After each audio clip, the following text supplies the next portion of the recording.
Today is the last day of the Conservative vote. If you're missing your ballot, I had an issue with my ballot. I have to get it resent, so my vote may be late, but hopefully you already voted. If not, you got to get on it today. Check this out from a blast from the past. And I pulled it back from cabinet and asked them to do further due diligence because I knew there would be questions asked. I'm sorry, Prime Minister, back to Mr. Poilievres. Time remaining. You have about 68 seconds. Mr. Prime Minister, you admit now that you should have removed yourself from the decision to grant this $500 million grant to the We Charity. You were found guilty of taking a free vacation from someone who sought a $15 million grant from you. Strike one. You were found guilty of interfering with the criminal prosecution of a Liberal Link corporation. Strike Chair, two. point of order.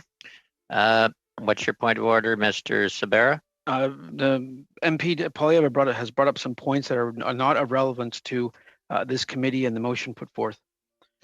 I am going to allow the question, but Mr. Poilievres, please leave time for the answer in your 6 minutes as well. Go ahead. Thank you.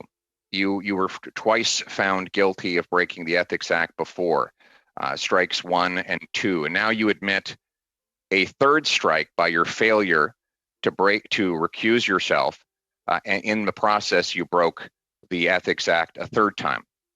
What happens in baseball when you have 3 strikes? That's the end of the your round, Mr. Poilievres. Mr. Prime Minister, you have about 30 seconds to respond. As I said to Canadians a number of weeks ago, I should have recused myself, knowing the connections between my family and the perceptions around this issue. However, I did not intervene to make this recommendation happen. When the recommendation came forward from the public service, I sent it back to the public service to say, you really need to make sure that this is indeed the only organization that can deliver this program and that this is done exactly the right way, because there is going to be careful scrutiny on this. At that point, instead, I should have recused myself, but I didn't. I decided to push back instead, and that I regret because young people aren't having the opportunities they would have had this summer through that program, even though there's many other Pierre is going to win, though there's talk that Jean Charest actually has a chance of winning. So it really is urgent to get your vote out there for either way. We're going to know the 10th of September. Have a good day. Thank you.